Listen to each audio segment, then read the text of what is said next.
of the University of Education, Winneba, Nei Gati, Vice Chancellor, Principal Officers of the University, distinguished guest speaker, representative of the Minister for Education, my dear friend Dr. Clement Park, Deputy Minister for Education, staff of the university, students, ladies and gentlemen. You all agree with me that we've had a very academic lecture by Dr. Samuel Granting Pipim,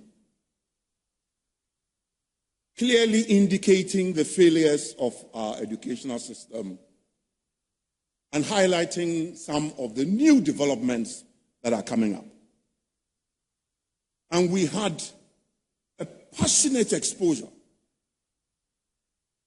by PLO Lumumba. Thank you very much.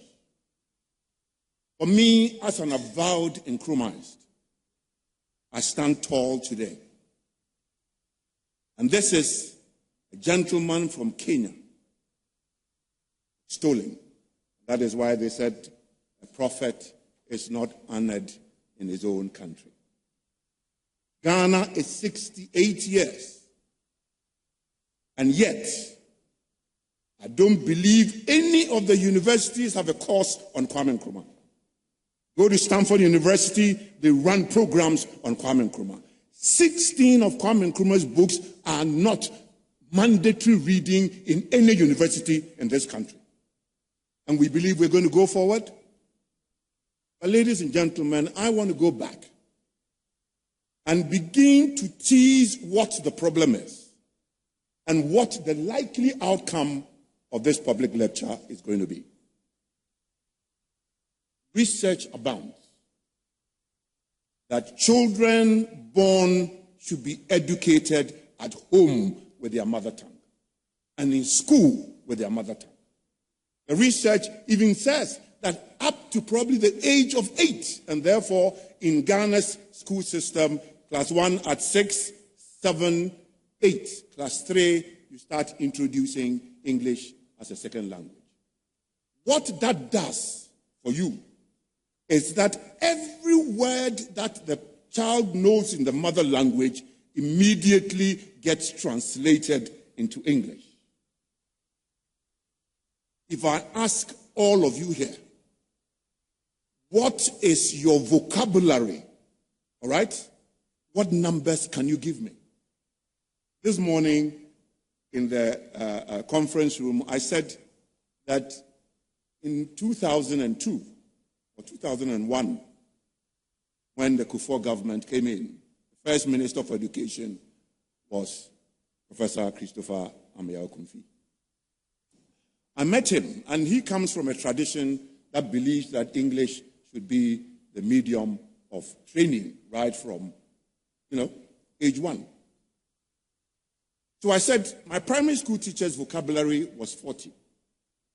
And 40 included 2-letter words and 3-letter words. How much of that was he going to hand over to me? Let me be charitable, 27 is to it, but that does not make English language.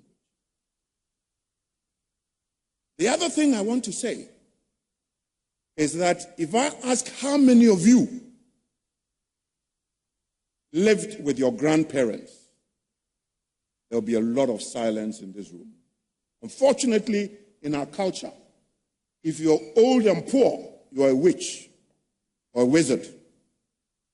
And families today shun the company of grandparents. But that is where the knowledge is. And I would say that good old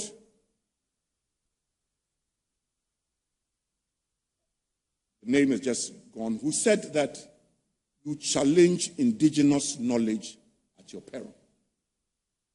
Indigenous knowledge is knowledge. This is Dr. Okuampofo. Indigenous knowledge is knowledge that has stood the test of time. If you learn from your grandparents, the stories you're told is about heroes and heroines in your culture. That is how you build confidence. You don't build confidence by learning somebody's heroes and heroines. They don't look anything like you. But here we are. Many people never met their grandparents, never shunned their grandparents, never learned the heroes and heroines of their cultures.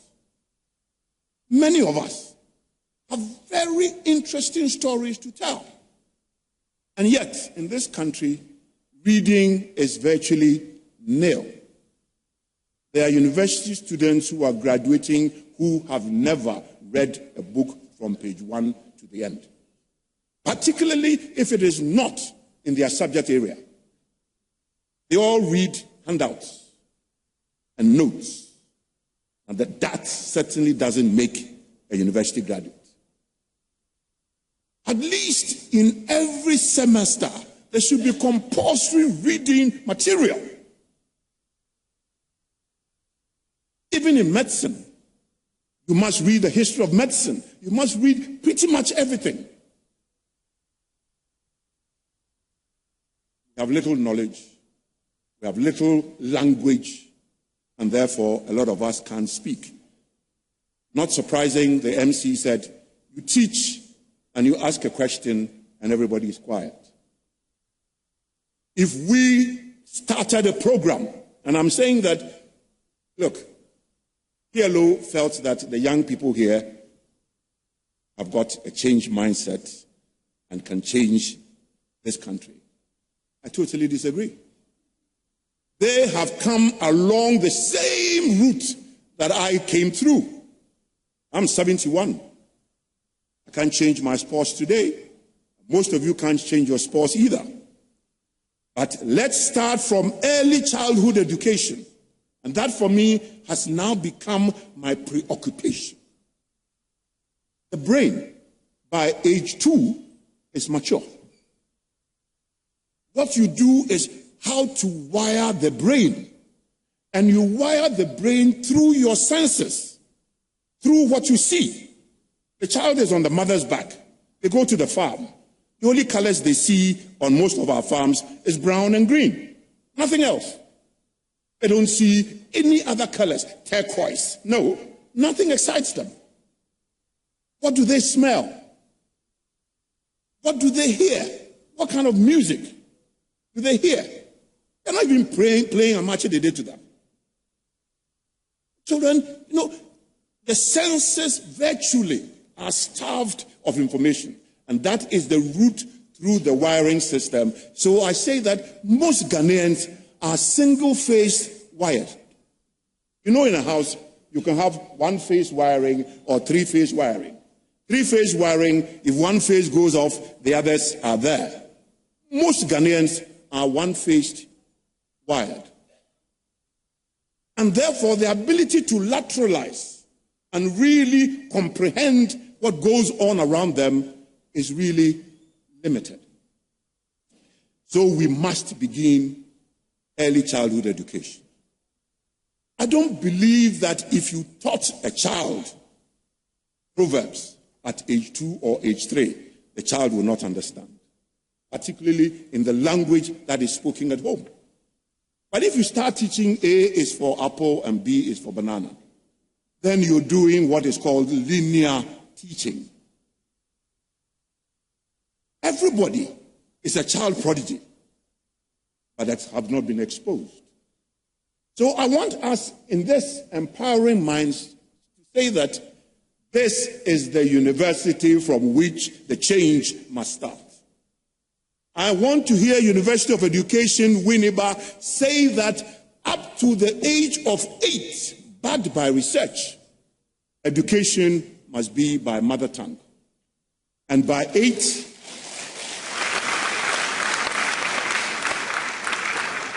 English as a second language should be introduced in class 3, primary 3. That is when English should be. So that immediately that child transfers every word he or she now knows in his native language into English. And within 1 year, the vocabulary of 9-year-old Ghanaians would amaze all of you. Would amaze all of you. Then the next is reading. If people cannot read about people who have been successful in their culture, in their country, and even beyond, they don't build the confidence. And reading is virtually almost imbibing somebody else, knowledge. So if you don't read, you know nothing. In this country, we do not read. It's almost as if you read, you are wasting your time. Because you only need your teacher's notes to pass the exam. But if we made compulsory reading every semester, the amount of knowledge that will be garnered will be very impressive. And therefore, if we're going to shape futures for the 21st century, then I dare all of us that all of us past the age, having entered primary school, we have lost the boat. We have. We are not confident. We are not dignified in ourselves. And that is why corruption is probably the number one thing that happens in this country. Because everybody just wants money. Money is the only currency that an uncultured, an unvalued human being wants. If you value, if you have dignity, if you have confidence, money is not your currency. So we've lost it. But if we've got to regain it, then it starts from the KG and the primary school. How can we do this? Currently, there is a process going on in this country looking at education at all stages. How is UEW positioned to influence what is happening? This is where the whole challenge is. Relentless, unfiltered, unstoppable. Oliver Mose Baka-Vamawo, a voice that refuses to be silenced. Getting into this space, I feel like my soul is restful. And I can't put a price on that. A lawyer by profession, an activist by conviction. Yes, about it. Nobody. Nobody's researching. We have several faculties of pharmacy. How many of them are researching into our herbal pharmacopoeia? No. We're training pharmacists to come and count paracetamol. That is not how many years, 4 years, or now 6 years of university education. If they had done research on Philanthus neruli, for example, it is a regular herb in everybody's backyard. It is called abomeguechi. Believe you me, it's a powerful wellness drug. It is described in the literature as stone breaker. So if you use that for green tea, you don't develop kidney stones, you don't develop gallbladder stones. That is, it's a herb. Nobody gives them about it. So there is a lot in our backyard that we don't know. But if you don't know what is in your backyard, how dare you go out of your backyard to go and look for what? Knowledge where? You don't even interact with your grandmother. You don't know what your grandmother knows. And in our typical folklore, we represent the past, today, and the future. That is the African trilogy. We all come from our ancestors, and therefore we pour libation to our ancestors. We don't know what our ancestors knew. We don't. So what do we know today? What have we added to the knowledge passed on by our ancestors? And if you don't know what your ancestors knew, what have you added? So what is there for the future population? And that is the reason why today Galamsey is killing us.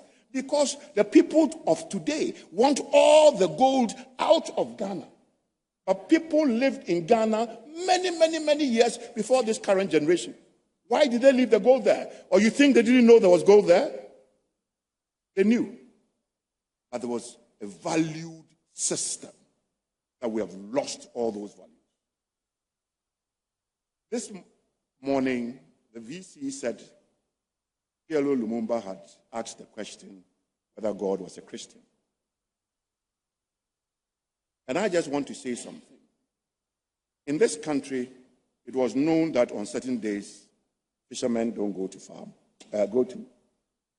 the sea, and on certain days, farmers don't go to the land. It was just one way of allowing regeneration. But when Christians came, they argued that those who had been converted as Christians felt that that day, that is, to allow the land or the sea to regenerate, was paganism. And therefore, they will go. And in every part of the country, the decision by the governor was that that should not be a practice. So you go to the land how many days a week? Maybe apart from the Sabbath, that they might not go, but the Sabbath, traditionalists will go. So there was virtually no day for the land. We have an opportunity.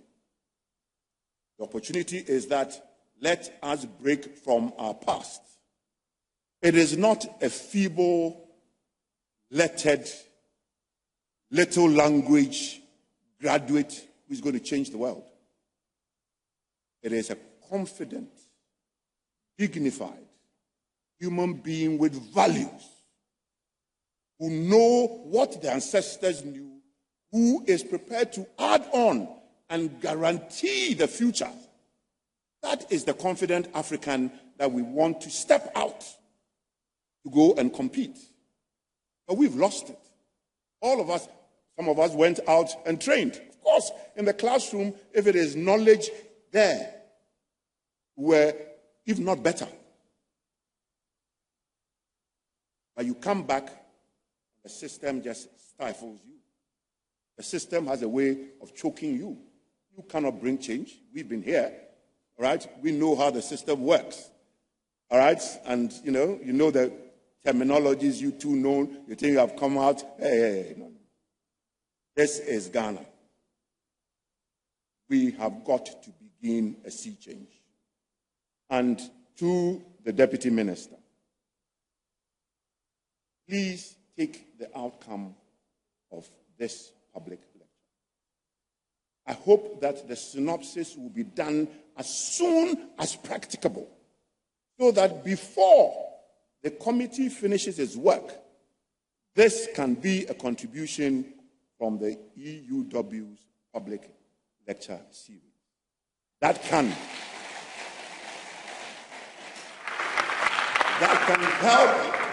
help reform education. Just last week, Emeritus Professor Kwesi Yanka gave a lecture to memorialize Ekweadonko and his whole philosophy. And I did a full graphic article on Ekweadonko. And I did that to spite educated women in this country. That with all your education, nobody is prepared to stand tall and say that I will fight to become the president of this country. Nobody. You are waiting to be made running mates. No. How many women, Ekweadonko, an illiterate woman who never had the opportunity to go to school? Was that her fault? Was that her fault? No. And yet, she was derided by women. Just because they didn't have the guts. Despite all your education and all your PhDs and all your whatever. And in saying that, Emeritus Kwesi Yanka said, currently everywhere you go, there is simultaneous translation. So why do we empower only people who can speak English into our parliament? And when a member of parliament cannot express him or herself, what happens? Derided. But if there was simultaneous translation, the person will be speaking ever and is being translated into English or Twi or whatever. Any international conference, you must have simultaneous translators. We have so many, colleges of languages, and all of them can be trained as translators to work in Parliament, to work in most of our conferences. So this conference, for example, there could be simultaneous translation into Twi, into Ewe, into Ga, for those who are not erudite in the English language. We do damage to ourselves, and somehow we expect that we will progress. Progress is an inclusivity. All right? Robert Dussay said, you people who've gone to school, you think wisdom is in the classroom. No. Wisdom is most certainly not in the classroom. It isn't. That is why we say there's a fie jansan and there's school jansan. In other words, there is sense in the home and there's sense in classroom. And don't think that because somebody hasn't gone to school, that person can get no sense. The person is loaded with wisdom. Are we prepared to learn from them? No, because we're better than them. And that is the reason why we are floundering. And unfortunately, we are retrogressing because we've lost our value system. We are not confident. We are not dignified. We cannot express ourselves very, very well. And if you cannot, everything else stays in your head. We live in a country where dreams do not materialize. You can be an entrepreneur in this country, you will be suffocated. That is the system. They tell us, all of you should be creating jobs. Create jobs where? In this country? My God, where is the finance? Where is anything?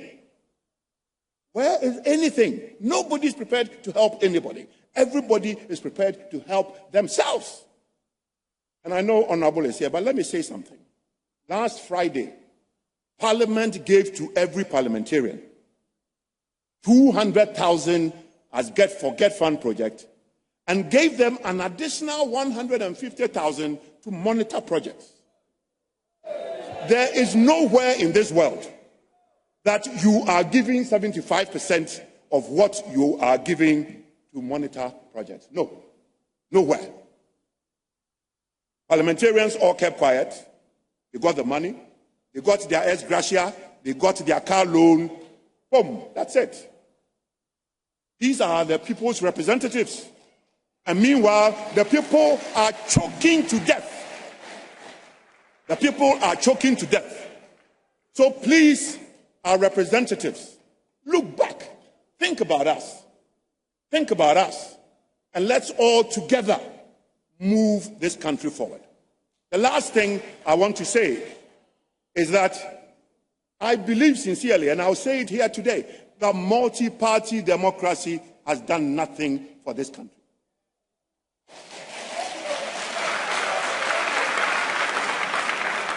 Since 1992, the only beneficiaries of the system is the political class. The professional class, the working class, the underclass have all been totally marginalized.